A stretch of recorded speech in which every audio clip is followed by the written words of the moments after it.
lembrando, a gente está até gravando esse negócio. Para daqui uns 20 anos a gente poder assistir esse vídeo, a gente poder se lembrar com alegria. Pedro começou o seminário já faz 2 semanas. Que Deus te use. No começo do louvor a gente orou aqui justamente. Que Deus te cale. E Ele fale a partir da tua voz e da tua vida para nós nesse tempo agora. Amém, querido? Bom dia, paz. Antes da gente começar, eu gostaria de falar para você uma coisa que o Senhor trouxe ao meu coração no começo desse culto, que é uma coisa que eu vou falar em nome de todos, por ter a plena certeza de que todos compartilham desse sentimento. E eu não estou falando isso só porque eu estou na frente de vocês hoje, que hoje está todo mundo me vendo, eu não estou lá atrás. É um prazer gigantesco servir. Todo mundo que serve nessa igreja serve com alegria. E eu não estou falando isso só para agradar quem está ouvindo, não, é verdade. Servir é um prazer, gente. E servir requer um negócio que a gente vai tratar hoje, que é uma entrega. É perder a própria vida. Porque tem dia que servir não é fácil. Tem dia que o Tiago, com 3 filhos, tem que sair da casa dele e vir para cá. Tem dia que você está cansado, você não quer servir, você não quer falar com ninguém. E aí, né, nesse dia que o Senhor vai falar assim, hoje eu estou com uma vontade de te usar, então todo mundo vai te ligar. É um prazer servir. Gostaria de convidar você a abrir a sua Bíblia no primeiro livro de Reis, no capítulo 19. A gente vai ler o texto, são 15 versículos. A gente vai ler o texto e aí a gente vai expor.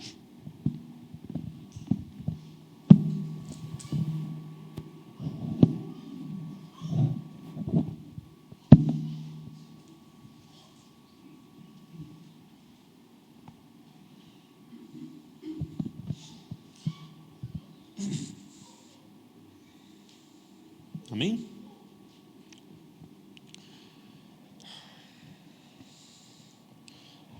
Ora, Acabe contou a Jezabel tudo o que Elias tinha feito, como tinha matado aqueles profetas à espada, e por isso Jezabel mandou um mensageiro a Elias para dizer-lhe: que os deuses me castiguem com todo o rigor, se amanhã, nesta hora, eu não fizer com a sua vida o que você fez com cada um deles. Elias teve medo, fugiu para salvar sua vida. Em Berseba de Judá deixou seu servo. Entrou no deserto caminhando um dia. Chegou a um pé de giesta, sentou-se debaixo dele e orou pedindo a morte. Já tive o bastante, Senhor, tira a minha vida, porque não sou melhor do que os meus antepassados.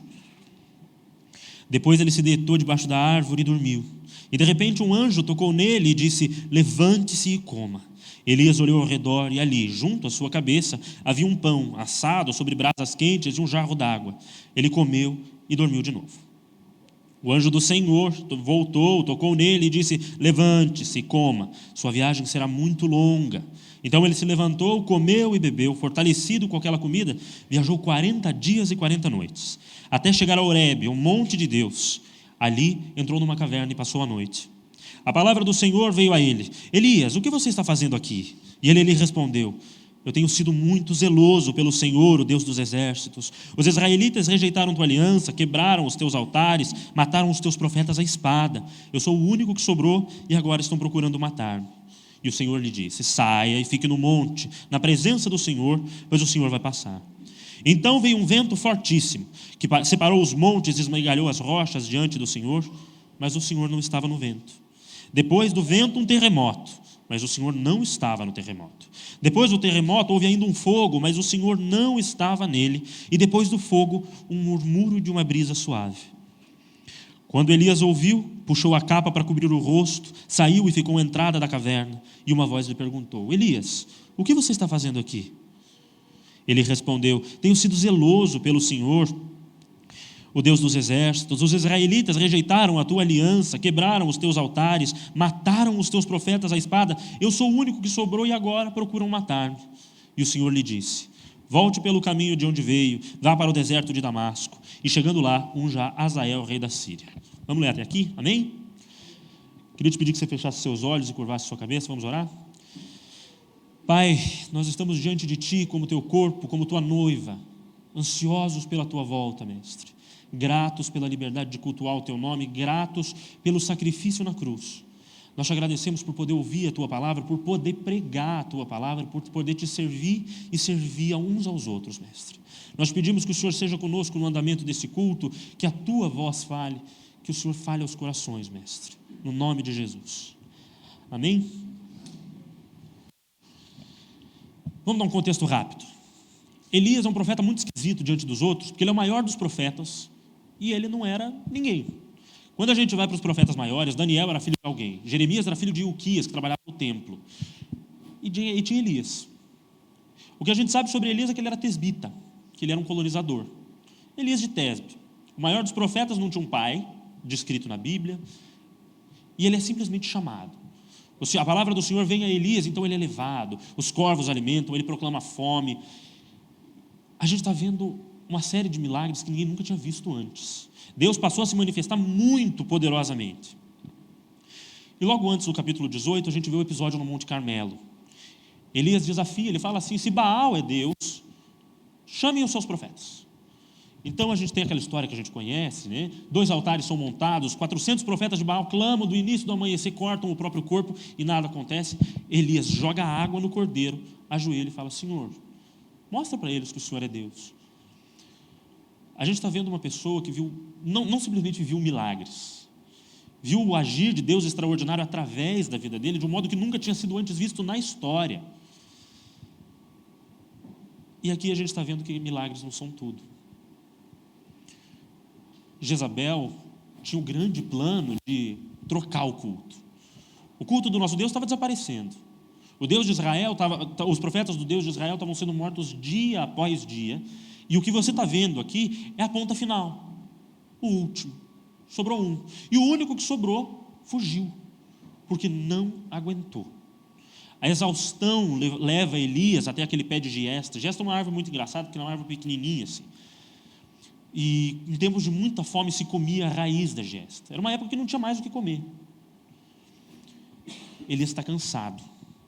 Eu gostaria de chamar a sua atenção, primeiramente, para a primeira coisa que acontece. O cansaço se abate sobre Elias, há a promessa de Jezabel de que ele será morto. E a primeira coisa que Elias busca no próprio cansaço é isolamento. Eu quero que você mantenha isso na sua cabeça. O primeiro sintoma do nosso cansaço, da nossa exaustão, não só física, emocional e espiritual, é o isolamento. Elias tinha um servo, e a primeira coisa que ele faz a promessa é sair de onde ele estava, vai para Berseba de Judá. Então ele foi para outro país, ele foi para o país do sul, deixa o servo lá e se isola no deserto. A gente está vendo um homem cansado, um homem machucado, um homem que viu todas as coisas que ele tinha visto destruído por dentro. Então Elias, no ápice do seu cansaço, fala uma das frases que mais reflete o nosso tempo. Eu já tive bastante, Senhor. Tira a minha vida. Chega. Eu cansei. A gente viu nos últimos anos um avanço nos casos de depressão que é assustador. Eu, inclusive, quando fui pesquisar, falei, não, eu imagino que tem um avanço, esse avanço chega a quase 1000%. A gente tem andado cansado. E cansado de todos os jeitos. O que eu quero te chamar a pensar hoje, que eu quero que o Senhor ministre ao seu coração, como Ele ministrou no meu, é como o cansaço é uma forma de louvor. Nosso grande problema é que o nosso cansaço está aplicado do jeito errado. O cansaço é parte do processo. O Senhor não colocou Adão no jardim para passear pelo jardim. Adão trabalhava constantemente, mas era um trabalho com propósito. Eu anotei uma ilustração muito legal, mas eu decidi fazer de outro jeito. O Senhor, nos últimos tempos, me deu a graça de conhecer muitas pessoas que passaram por um processo muito parecido ao meu, de exaustão. E eu conheci uma pessoa que estava numa fase em que ela precisava mais do que nunca de um emprego. E ele precisava mesmo. E nesse momento de grande desespero, o Senhor tirou. Ele ficou desempregado. E aí eu lembro de ver essa pessoa falando sobre o que eu vou fazer agora. Não dá, não é uma coisa banal, eu preciso, eu tenho uma casa para ajudar a manter. Eu não posso ficar sem esse emprego. E aí ele se desesperou, e em todo esse tempo ele estava amparado. O Senhor vinha provendo mês após mês de um jeito que ele não sabia. E todo mês ele estava nessa, o que eu faço agora, como é que eu sigo, qual é o próximo passo, até que no momento de oração, o Senhor trouxe a ele assim: descansa, eu te dei a oportunidade de parar, agora, depois você trabalha o dobro, mas por enquanto, descansa. Quando o Senhor me trouxe essa mensagem, faz bastante tempo, o Senhor me trouxe essa mensagem, o Senhor falou assim: entrega essa mensagem para uma pessoa. Eu falei assim: não, tudo bem, a mensagem tudo bem, mas entregar para a pessoa é uma coisa muito séria de se fazer. E depois disso o Senhor começou a aparecer com essa mensagem de novo, e aí toda vez que eu sentava, eu falava assim: Senhor, fala com a minha alma. O Senhor falava: tudo bem, abre em 1 Reis capítulo 19. Eu falei: não, mas esse eu sei, eu quero outra coisa. Até que eu entendi que o Senhor estava dizendo assim: pelo amor de Deus, para um minuto, descansa, eu estou te dando essa oportunidade, descansa. Eu quero te convidar, junto comigo, a analisar essa história que a gente leu, certo? Vamos começar do começo. A fuga de Elias. O Senhor Jesus, ele fala uma coisa muito interessante na parábola do semeador. A gente tem 3 sementes e uma delas, ela chega a florescer. Ela floresceu, ela deu alguma coisa, mas os espinhos do terreno no qual ela caiu a sufocaram. Diferente da semente que caiu em terra seca, essa não secou ao sol. Essa pareceu que ia dar alguma coisa, ela deu esperanças.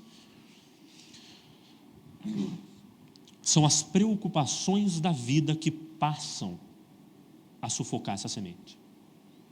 Elias viu Deus. Você viu Deus.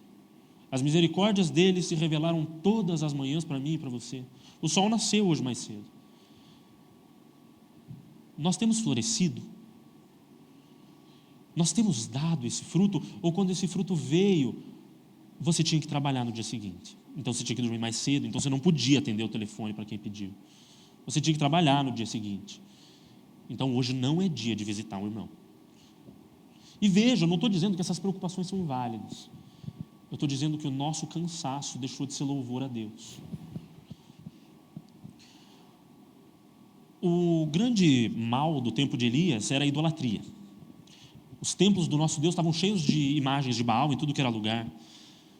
E você e eu ouvimos, esse mês ainda, sobre isso. Quem é que está no altar dos nossos corações? O altar dos nossos corações, ele está dedicado ao nosso Deus ou tem outro Deus posto nele? E pior que isso, tem espinhos no altar do meu coração? Não, Senhor, eu resolvi a idolatria, agora eu vou somente te adorar, mas eu ainda estou tão preocupado com o que vai me acontecer amanhã. Eu estou tão preocupado com o que eu fiz ontem, eu estou tão preocupado com como é que eu vou pagar, que o altar do meu coração passou a florescer espinhos. E o Senhor vem e o Senhor semeia todas as manhãs, porque a sua palavra diz que as suas misericórdias se renovam todas as manhãs, amém? E Ele semeia, e Ele semeia. E dia após dia, eu e você estamos preocupados demais para deixar que a semente do Senhor floresça. Esse é um mal muito sutil. Esse é um mal muito sutil porque ele não grita. Ele não aparece no nosso meio, não vai chegar alguém daquela porta falando: meu Deus, como eu estou cansado. E aí você e eu normalizamos isso. Eu estou exausto. Eu estou destruído pela minha semana de trabalho. E aí a gente entendeu que isso era bom.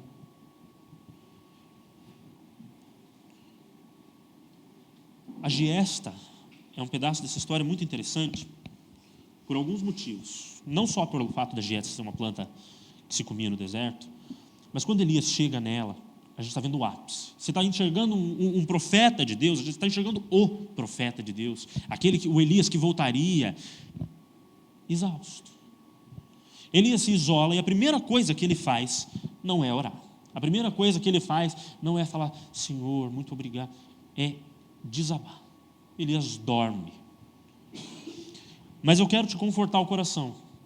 No meio de toda a nossa exaustão, no meio das nossas preocupações, o Senhor está nos vendo. Agar chama Deus assim, lá no livro de Gênesis: o Senhor é o Deus que me vê. Deus não te culpa pelo teu cansaço, Deus está profundamente preocupado em tratá-lo, em usá-lo, como tudo na sua vida. O cansaço não é uma coisa diferente. Então quando Elias desaba, ele fala assim: Senhor, tira a minha vida, chega, eu cansei, deu. Não, Elias, mas veja, Olha os milagres que eu deixei você fazer. Não, chega, cansei, deu. São 3 anos de fome que o Senhor mandou proclamar. Não, Elias, mas a fome acabou. Não, mas agora quer me matar. Agora não tem fome, mas vão matar eu. Chega. O Senhor aparece 2 vezes a Elias. E isso é muito importante. Porque Deus sempre aparecerá 2 vezes para nós. Na primeira, Deus reafirma a sua presença. Então Elias estava dormindo. O anjo do Senhor vem até ele e diz: levante-se e coma. O Senhor olha para nós da primeira vez e diz assim: epa, eu estou aqui. Eu não te abandonei.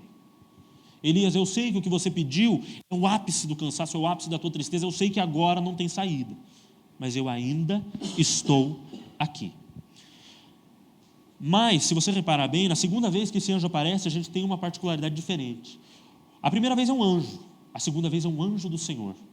Essa expressão no Antigo Testamento, ela costuma indicar uma coisa: ação do próprio Deus manifesto em terra. Deus não estava enviando um mensageiro, Deus desceu à terra e disse: Elias, levante-se e coma. Por quê, Senhor? Porque você vai viajar. E às vezes o Senhor nos chama a fazer a mesma coisa: viajar. Você está cansado, você trabalhou a semana toda, tudo deu errado, e o Senhor diz: levante-se e coma, porque você vai viajar para mim. O Senhor, Ele não vai nos chamar à sua presença como um Deus distante. Você e eu temos a graça de chamar o nosso Deus de Pai.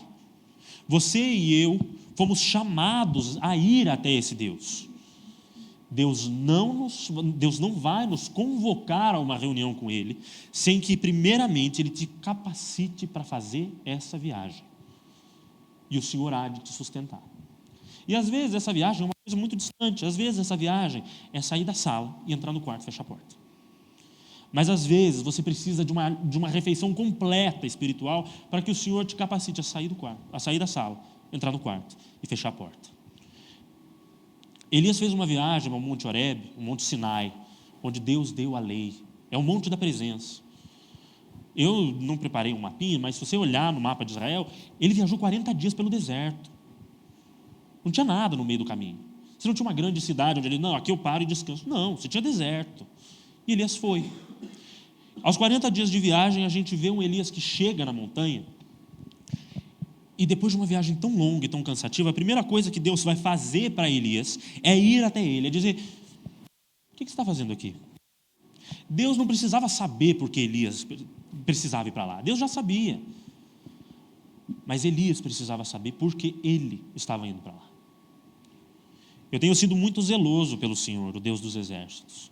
Senhor, eu tenho orado, eu tenho lido a Bíblia, meus jejuns têm sido fantásticos. Mas os israelitas rejeitaram a tua aliança. Mas, Senhor, só sobrou eu. Só eu tenho orado em casa. Senhor, o jejum é só meu. Eu estou completamente sozinho. Eu não tenho ninguém para ligar. Eles quebraram os teus altares, mataram os teus profetas à espada. Eu sou o único que sobrou. E agora eles procuram me matar. Você e eu talvez não estejamos debaixo da perseguição de um grande grupo idólatra, mas talvez você e eu estejamos debaixo da perseguição da nossa própria consciência. Talvez você e eu estejamos indo de um lado para o outro, sempre procurando a próxima coisa a fazer. E as nossas disciplinas espirituais, nesse meio tempo, elas se tornaram uma meta a ser alcançada. Se eu não jejuar esses 21 dias, não, o problema, você não está entendendo. O Senhor não desceu com fogo do céu, porque ainda faltam 3 orações para eu bater minha meta. Não, o Senhor não desceu do céu, porque ainda falta um pouquinho de louvor. Mas a hora que eu louvar um pouquinho mais, não se preocupe, eu vou louvar um pouquinho mais, e aí sim o Senhor virá e mostrará a sua grandeza na minha vida. Senhor, eu tenho sido tão zeloso, mataram todo mundo, sobrou só eu. E eu que sobrei, estão tentando me matar. Quando Elias sobe na montanha, essa é a única coisa que Elias ouviu. Deus não responde nada para Elias naquele momento. Deus não fala: não, Elias, não. A última coisa que Elias ouviu antes de subir a montanha foi: mataram todo mundo, estão tentando me matar, eu estou exausto e eu não sou melhor que nenhum dos outros. Tudo que meus antepassados fizeram, pelo visto, eu estou fazendo porque o Senhor não se manifestou. Deus está vendo um Elias muito cansado, um Elias que está exausto, um Elias que está triste acima de tudo. É um Elias que perdeu tudo. É um Elias que perdeu o significado do próprio ministério. E isso é essencial. Quando você vai a Deus, talvez você tenha sido ensinado que Deus é um juiz, talvez você tenha sido ensinado que a tua performance conta mais do que o restante das coisas, talvez você tenha sido ensinado que se você não fizer, o Senhor vai pesar a sua mão sobre você. Não. O Senhor podia ter escolhido todas as formas para falar com Elias. A gente vê uma série de manifestações fantásticas. Um vento vem que moe as pedras, cai fogo do céu, tem um terremoto. E de novo, e de novo, e de novo, você vê a mesma expressão aparecendo: o Senhor não estava lá. Deus manifestou a sua grandeza para Elias. Mas quando Deus decide falar com Elias machucado, Deus não é um juiz. Deus não é um carrasco. Ele fala na brisa suave. Como quem chama alguém para sentar do lado e fala assim: Elias, vem cá. Deixa eu te ouvir. E o Senhor repete a mesma pergunta do começo. Qual é a grande diferença entre a primeira e a segunda vez? Primeiro, Elias sobe o monte, tendo isso em mente, o próprio cansaço. Ele sobe o monte Horebe, dizendo: não tem mais nada para fazer. Acabou, eu não tenho um próximo passo a cumprir na minha jornada. Então a primeira coisa que Deus faz é lembrar a Elias do seu poder. Deus está dizendo, quando veio o fogo, o terremoto e os ventos, o Senhor está dizendo a Elias assim: eu sou o mesmo Deus que tirou os teus antepassados do Egito.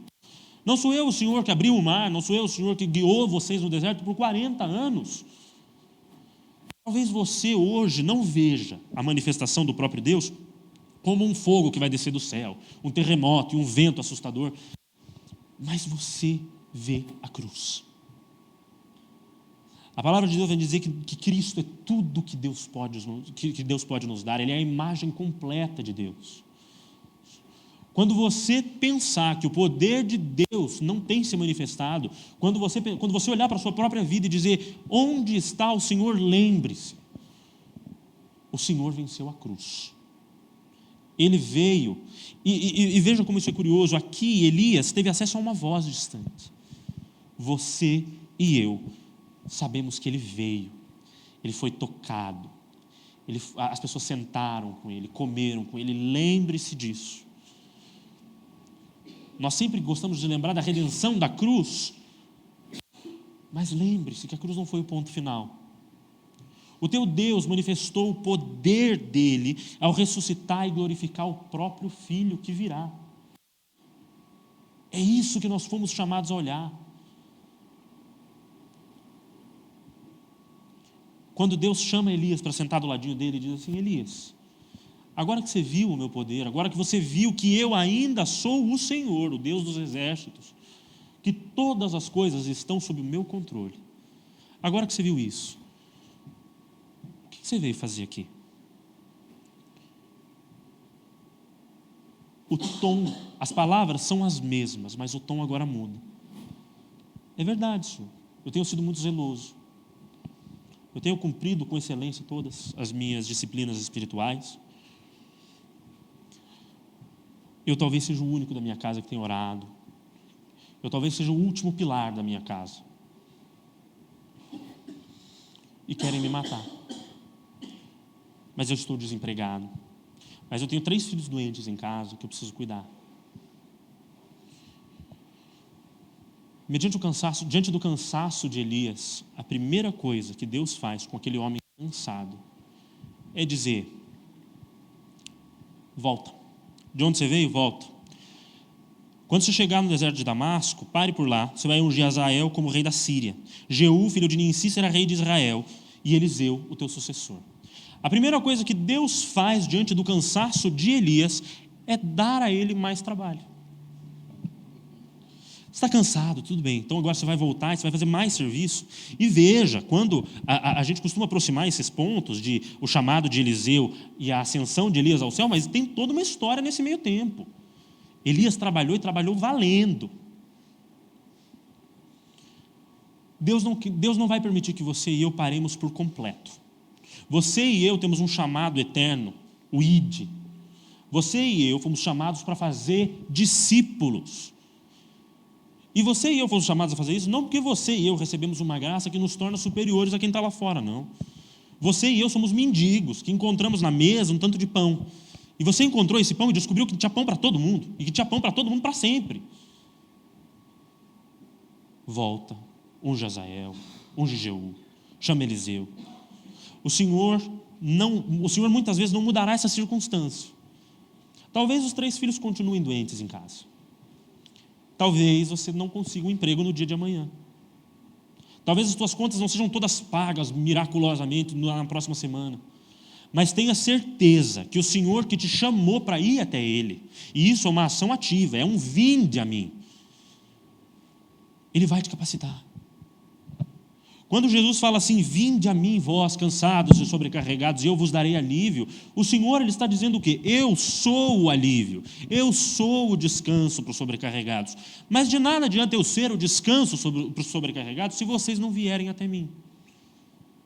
O Senhor nos ama tanto que Ele nos deixou escolher. E às vezes nós preferimos o cansaço e a exaustão a ir até o descanso. O que a gente está vendo Deus fazer aqui não é simplesmente dizer, Elias, acabou o teu trabalho, viu? Muito obrigado. Eu te chamei aqui só para dizer que você precisa ungir o seu sucessor e agora acabou. Você pode tirar umas férias. O que Deus está dizendo aqui é, Elias, eu sei do teu cansaço. O problema não é que você está cansado, Elias. O problema é que você está olhando para o lado errado desse cansaço. Elias, o teu cansaço é para mim. Você me serve como profeta? Sirvo, Senhor. Tudo bem, então o seu cansaço ele é meu. O seu cansaço me glorifica. E qual é a grande diferença do cansaço de Elias antes, na perseguição de Jezabel, para o cansaço de Elias depois de ter conversado com Deus?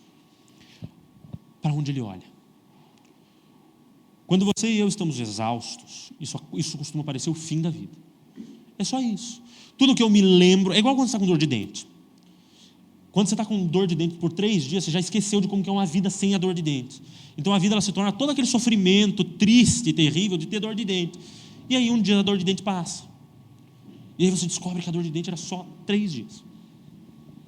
Talvez o seu cansaço esteja parecendo te consumir, talvez você tenha deixado por muito tempo que ele efetivamente consumisse. Talvez quando você chegue em casa do trabalho, a primeira coisa que você faça é tirar os sapatos, jogar no sofá e não querer fazer mais nada. Uma vez um sapateiro perguntou para Lutero assim, como é que eu posso glorificar a Deus? Eu não fui chamado para ser pastor, eu não fui chamado para ser missionário. Lutero olhou para ele e falou assim, o que você faz da vida? Eu sou sapateiro. Faça sapatos para a glória de Deus. Nós chegamos dos nossos trabalhos cheios de cansaço, e ao invés de nós investirmos esse tempo no trabalho, em prol do reino de Deus, e isso pode ser evangelizando alguém, isso pode ser vivendo a vida do evangelho. Você e eu entramos às 8 da manhã, entramos às 8 da manhã pensando no meio-dia, voltamos a 1h da tarde pensando nas 6, e saímos às 6 pensando que hora que eu chego em casa. E nesse meio tempo, você passou por tantas vidas que o Senhor queria alcançar através de você, e nós não alcançamos, porque nós estávamos cansados demais para ver. Elias volta. Por que do nada Elias consegue suportar o cansaço da sua jornada? Porque Elias voltou olhando para o lado certo. O Senhor, eu e você não fomos chamados a consagrar o sábado. Nós não paramos no sábado como se fazia na lei de Moisés. O livro de Hebreus vai dizer que para nós foi dado um sábado eterno, expresso numa pessoa. Jesus Cristo é o nosso sábado eterno, e a grande sacada aqui é que o teu sábado eterno não é uma vez por semana. Eu e você deveríamos estar mais descansados do que os judeus que paravam o dia inteirinho, porque você e eu recebemos um sábado eterno em Cristo Jesus. O autor da carta aos Hebreus vai dizer que assim como Deus descansou do seu trabalho no 7º dia, nós fomos chamados a descansar do nosso. E a ênfase ainda diz assim, que nós fomos chamados, que esforcemos-nos para entrar no nosso descanso, Hebreus 4:11. Esforcemos-nos, pois, para entrar nesse descanso, para que não venhamos a cair. O cansaço vai te levar a olhar para a sua vida e dizer, isso é tudo que eu tenho, e se isso é tudo que eu tenho não vale a pena. E nós seremos levados à desobediência.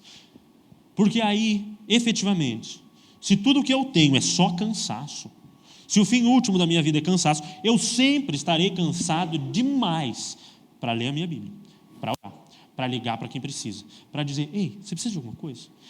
E eu serei sempre um agente passivo no Evangelho que eu fui chamado a pregar. Então eu serei sempre quem recebe uma oração. Quem liga e diz, você pode fazer por mim? Mas você não foi chamado só para isso.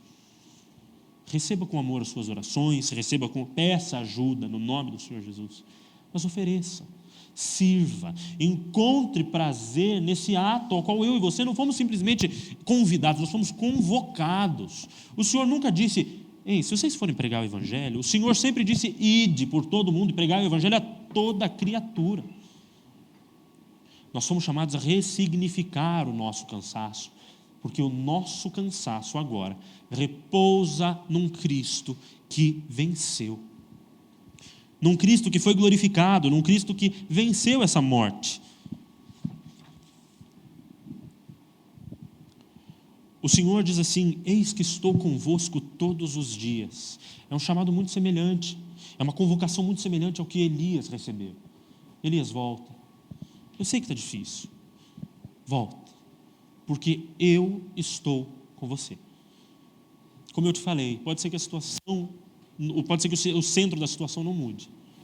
Mas tenha certeza de que o Senhor não está simplesmente como um agente passivo olhando de longe. Ele está junto de você, Ele está dentro de você e Ele te compreende. E Ele quer mais do que tudo, que você encontre satisfação nele. Ele é mais glorificado em nós enquanto nós estivermos mais satisfeitos nele.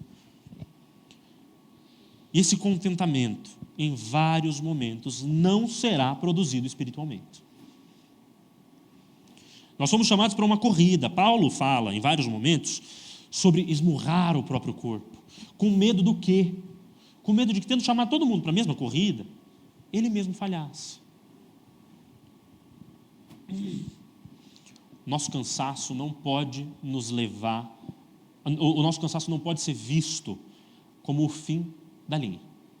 Nosso cansaço é sempre o próximo passo, o descanso entre hoje e amanhã. Quando Deus fala com Elias, a perspectiva é que muda. Porque se você e eu somos seres, nós somos criaturas de um Deus eterno. Você e eu estamos presos a uma certa linearidade do tempo. Você e eu vamos morrer.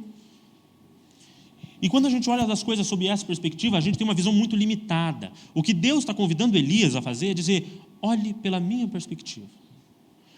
Olhe se o teu bom dia, no dia X, não levou tal pessoa a um dia dizer, nossa, é verdade, é um bom dia. E aí essa pessoa passou na frente de uma igreja. Todas essas coisas começam pequenininhas. John Piper, que foi um dos grandes pregadores da história, começou o seu grande ministério por causa de um folheto de Deus abençoe. Começa o seu grande ministério por causa de um folheto entregue num sinal. Não importa qual é o trabalho, não importa qual é o serviço que nós prestemos. Talvez você não venha aqui uma vez por semana ensaiar os instrumentos. Talvez você não limpe esse lugar. Mas talvez Deus tenha te colocado do lado de uma pessoa que em alguns dias pode ser muito difícil de lidar. Talvez Deus tenha te dado um chefe que não vai ouvir. Tudo isso para que Ele te capacite, para que você entenda que esse trabalho ao qual você foi chamado por Ele vai te capacitar a fazer. Ele vai te dar tudo o que você precisar para realizar esse trabalho. E quando você chegar no fim do dia, querendo tirar o sapato, se jogar no sofá e não fazer mais nada, Ele vai dizer, viu? Essa é a boa obra. Esse é o bom trabalho. Eu tive numa conversa um tempo atrás em que a seguinte frase surgiu: o nosso trabalho para Deus é como Deus, nós trabalhamos para Deus porque Deus é um Pai que nos ama tanto que Ele dá as ferramentas e fala assim, faz aí, ei, é legal, faz, sirva, me ajude. Você e eu não vamos salvar a alma de ninguém, mas você e eu temos um papel essencial. Você e eu fomos chamados a atender aquele telefone. E às vezes aquele telefonema vai nos tirar da noite de sono tranquilo. Mas tenha certeza que quando você olhar para esse cansaço sob a ótica de Deus, quando você acordar com um pouco menos de sono no dia seguinte, você vai poder olhar para isso e dizer: Senhor, não se tornou mais fácil, não se tornou mais tranquilo, ainda estou cansado, mas está nas tuas mãos o que será dessa alma. E mais vale uma alma do que o mundo inteiro. Uma alma. Se eu e você alcançássemos uma alma na nossa vida inteira, teria valido a pena. E o Senhor nos dá a graça de não alcançar só uma, mas várias. E não simplesmente de dizer: ei, eu conheço o Senhor Jesus. E aí essa pessoa aceita e você esquece ela. O Senhor te dá a graça de trabalhar com essa pessoa, de acompanhá-la, de segurá-la, de carregá-la nas costas, se for preciso, para que no fim do dia, quando eu tirar os sapatos, eu possa dizer: Senhor, valeu a pena. Valeu a pena, porque agora o meu trabalho, ele não termina aqui, ele não termina entre nós, porque tem muito trabalho aqui, e aí sobra. Então, quando aqui se completa, começa a ir para fora. Vai primeiro para a rua de casa, depois ele vai para o bairro, e assim a gente alcança uma nação inteira com o amor de Deus, cheio de gente que está muito cansada, cheio de gente que trabalhou até às 6, pegou trânsito, mas se dispôs a atender um telefonema, como quem replica o que Isaías fala para o próprio Deus: Senhor, eis-me aqui, eu estou aqui.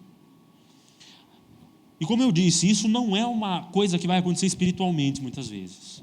Muitas vezes você vai se forçar a dizer: eis-me aqui. Muitas vezes o eis-me aqui será o passo mais difícil de se dar, porque vai te tirar da tua zona de conforto. Mas uma vez que todos os dias eu estou trabalhando para o Senhor, uma vez que dia após dia eu olho para fora da minha casa e eu vejo almas a serem alcançadas, uma vez que eu todos os dias digo: Senhor, eu não queria, eu não gosto de falar em público, eu sou meio tímido, eu não queria estar fazendo isso, mas é por você. Uma vez que eu coloco na minha cabeça que esse trabalho não é feito para mim e para você, é feito para a eternidade que nós passaremos juntos, o significado disso tudo vai mudar. E esse exercício diário se repete. E vão ter dias que você vai falhar, mas tenha a certeza de que o Deus que te chamou, te capacitou e disse: eu estou aqui para que você venha até mim, fará nascer o sol, e as suas misericórdias se renovarão todas as manhãs. Disponha-se a servir, disponha-se ao profundo desconforto de falar sempre a mesma coisa e ver a pessoa ouvindo sempre a mesma coisa. E eu estou dizendo isso porque a minha caminhada na fé foi assim. Quantas vezes eu liguei para o Alexandre no meio da noite, para o Tiago no meio da noite, e disse assim: pelo amor de Deus, e era a mesma coisa que tinha acontecido semana passada. E ainda assim, houve disposição. Não porque era mais fácil, e com certeza não era. Não porque era o mais óbvio, mas porque um dia todos nós fomos salvos pela cruz do Calvário, chamados a cumprir uma grande comissão santa. Todos nós. Mas a tarefa é nossa. O pão será nos dado. Levanta e come. O Senhor não pode obrigar você a fazer isso. A viagem nos será ofertada. Viaje. Elias, o que é que você está fazendo aqui? Por que é que você vê os meus pés de novo? Onde é que está o teu coração no meio de todo esse cansaço? Como é que eu e você reagimos a isso? A palavra de Deus não mudou. O Deus que se manifestou a Elias veio entre nós, numa manifestação muito mais gloriosa do que fogo, e terremoto, e vento. Vá até Ele. Vá até Ele quando isso for desconfortável, quando isso for difícil. A nós foi dado um sábado eterno. Você e eu podemos dizer claramente, com a certeza em Deus disso, que eu e você podemos trabalhar descansando. Que você e eu podemos ter 3 filhos, 2 empregos, e fazer uma faculdade, e fazer academia, descansando. A questão toda é aonde está o teu coração. O teu coração está em Cristo? A palavra de Deus é verdadeira e Ele é o nosso sábado eterno? Se isso tudo for verdade, se a palavra de Deus não mudou, se Deus ainda é o mesmo, você e eu temos um sábado eterno. E meu Deus, que delícia poder descansar fazendo qualquer coisa. Que delícia poder descansar chegando 11 horas da noite, tendo que dar banho em 3 crianças. Que delícia chegar domingo à noite, porque teve o aniversário do filho, e aí eu tenho que acordar 5 da manhã no dia seguinte. Que delícia. Porque eu e você temos um descanso que não é momentâneo. Eu e você temos um descanso pleno, cheio, completo. Não falta nada no teu e no meu descanso. Onde é que está o nosso coração no meio disso tudo? Como é que nós servimos? Como é que nós nos cansamos para a glória de Deus? O apóstolo Paulo vai dizer, quer vocês comam, quer vocês bebam, quer vocês façam qualquer coisa, façam tudo para a glória de Deus. Façam tudo para a glória de Deus, porque Ele merece ser glorificado e porque isso é um prazer. Porque o fato de você e eu termos sido levantados nas nossas camas pela misericórdia desse Deus, é Deus dizendo, participe. Olha que oportunidade. Participe da minha boa obra. Participe. Glorifique a Deus no teu cansaço. Coma, beba, trabalhe. Fique 20 minutos a mais no trânsito. Para a glória de Deus. Você ainda estará cansado quando você chegar em casa, isso eu não posso mentir. Mas terá sido glorioso os 20 minutos no trânsito. Nas nossas preocupações, nós precisamos sempre lembrar que Deus não vai agir. Deus não agiu. Deus está agindo. Você e eu somos frutos de uma teia incrivelmente complexa de coisas. Porque para você estivesse aqui hoje, alguém teve que descobrir a eletricidade. E essa pessoa, e depois a gente descobriu como é que a gente fazia para isso aqui, tirar som. E depois alguém descobriu plástico nesse meio tempo e começou a moldar a cadeira monobloco. Você e eu somos fruto de uma cadeia tão improvável de eventos que se Deus nos mostrasse, ele diria, você está mentindo. É impossível. Olha o tamanho do esquema que é montado, e esse esquema não foi montado pensando simplesmente de modo geral. Esse esquema foi montado para que você estivesse hoje aqui agora. Deus não chamou de modo geral, pensando, não, aquele grupo eu quero que faça isso. Deus disse, eu quero que você faça isso. Tenha certeza de que Deus te vê. Se Deus está te chamando, dizendo coma e beba porque é longa a tua viagem, faça isso com a consciência de que Deus sabe quem é você, de onde você veio, por que você está aqui e quais são os planos eternos dele para você. Tenha certeza de que quando os teus pecados foram pagos naquela cruz, Ele estava pensando em você. Retribua esse trabalho. Não porque você é um servo, não porque você é um escravo, mas porque você é um filho. E o amor ao Pai é tanto que quer eu seja o anfitrião do banquete, quer eu seja a pessoa que poliu os copos, você fará isso com todo o amor. Porque todo o trabalho vai inevitavelmente ecoar na eternidade. Se nós fizermos tudo, sem exceção, tudo, do momento que você acorda ao momento que você dorme, para a glória de Deus, o nosso cansaço, a tua exaustão, aplicada, sob a perspectiva correta, vai ser serviço, vai ser discipulado, vai ser entrega, vai ser louvor, uma oferta de aroma agradável ao Senhor. Amém? Gostaria de te convidar a orar, feche seus olhos. Senhor, nós te somos gratos por esse momento de louvor. Nós somos gratos por esse local que o Senhor nos preparou, por esse encontro, esse ajuntamento de cristãos. Nós te somos gratos, Pai, porque o Senhor nos preparou para esse dia. Nós te somos gratos porque o Senhor não simplesmente, Pai, nos convocou, mas o Senhor nos chamou de forma pessoal. Nós te somos gratos porque a nós foi concedido um sábado eterno. Nós te somos gratos pelo descanso que o Senhor nos dá. Nós te somos gratos, Pai, porque nós poderemos, durante toda essa semana, nos cansar para a Tua glória. Senhor, nós te somos gratos, porque nós fomos lembrados de limpar os nossos altares, de não deixar que os espinhos cresçam, de não deixar que os altares de outros deuses estejam no nosso coração, mas que o trono do nosso coração seja completamente seu. Nós te louvamos em tudo, Mestre, te entregamos o restante dessa semana.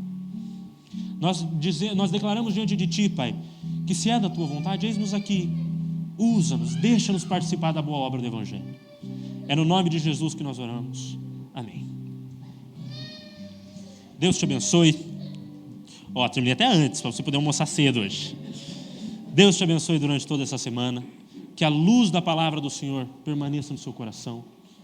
Que a letra da lei do teu Deus esteja gravada nessas tábuas. Vá com Deus. Muito obrigado, Pedro.